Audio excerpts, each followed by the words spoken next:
Assalamu alaikum everyone. I'm SUMERA, healthy Wali, and I hope you all are doing well.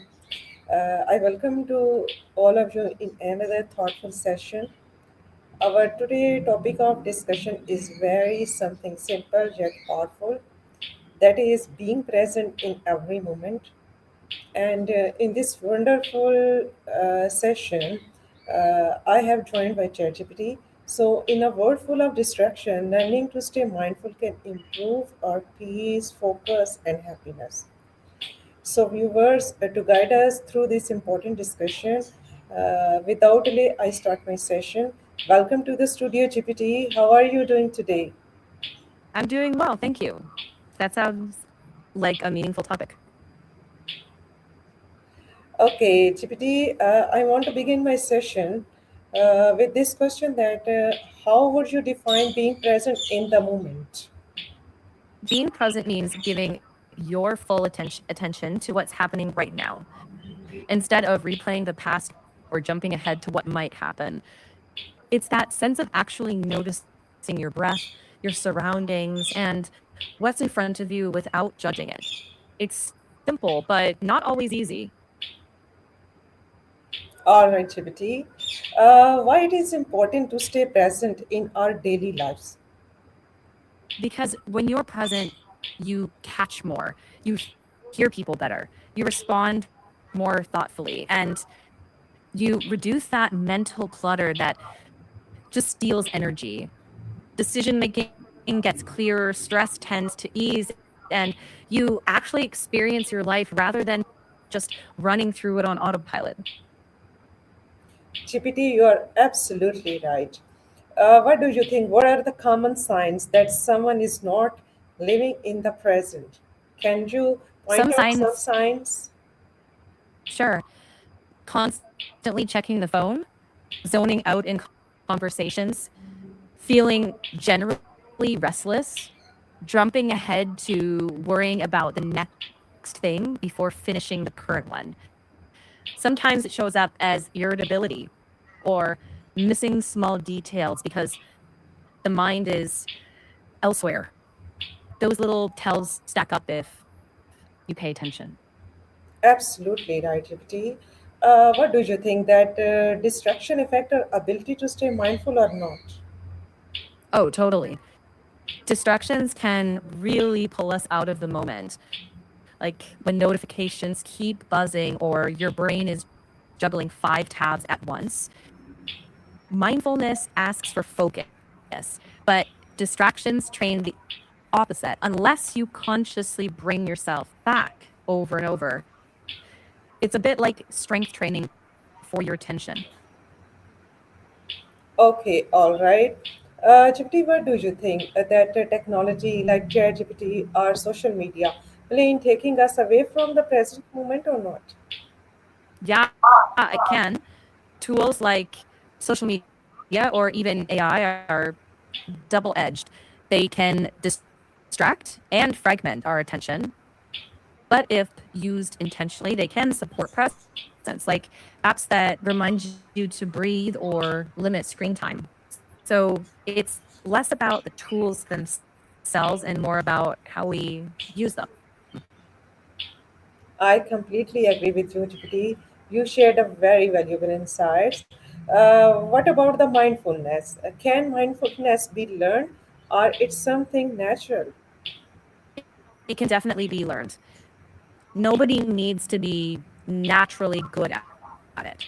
Small habits like taking 30 seconds to notice your breath or focusing fully on one task without multitasking build that muscle. It's practice, not personality. Over time, it gets easier. You are absolutely right. Okay, I am going towards my next question. That what are the some simple techniques to become more present instantly? Can you point out three to four You simple techniques for my audience? sure.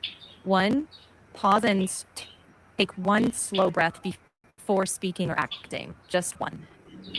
Two, do a quick sensory check, like notice one thing you see one thing you hear, one thing you feel.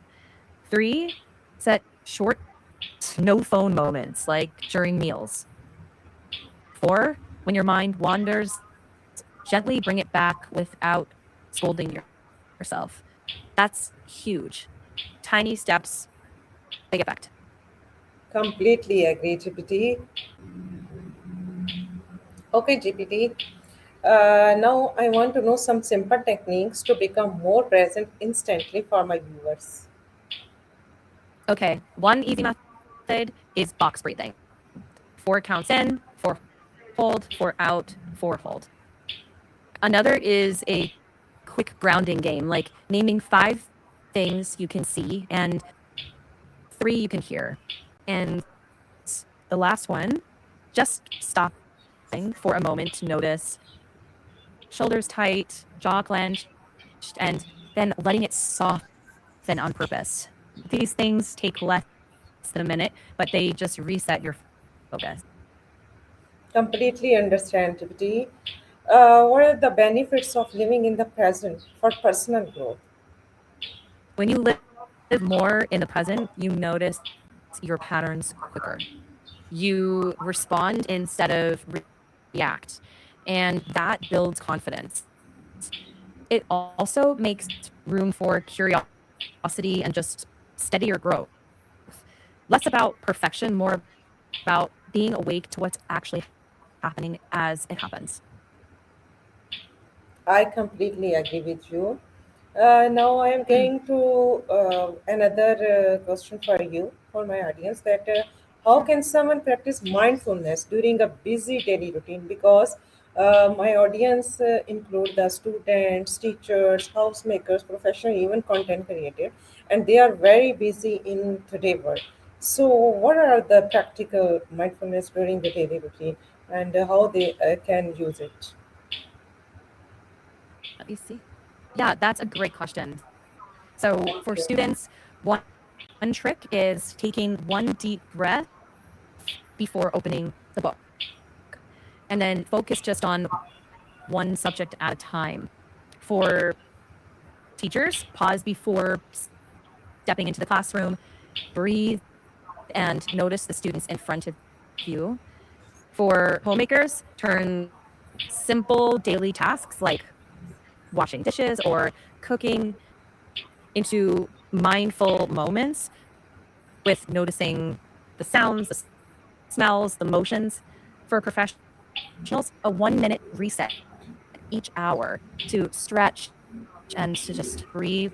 And for content creators, maybe a quiet minute to gather your thoughts before you start recording instead of jumping in while distracted. None of these take long, but stacked up throughout the day, they really make presence feel doable. Very useful insights, GPT. What do you think that is overthinking prevent us from enjoying the present moment or not? Is there any role of overthinking in it? Right.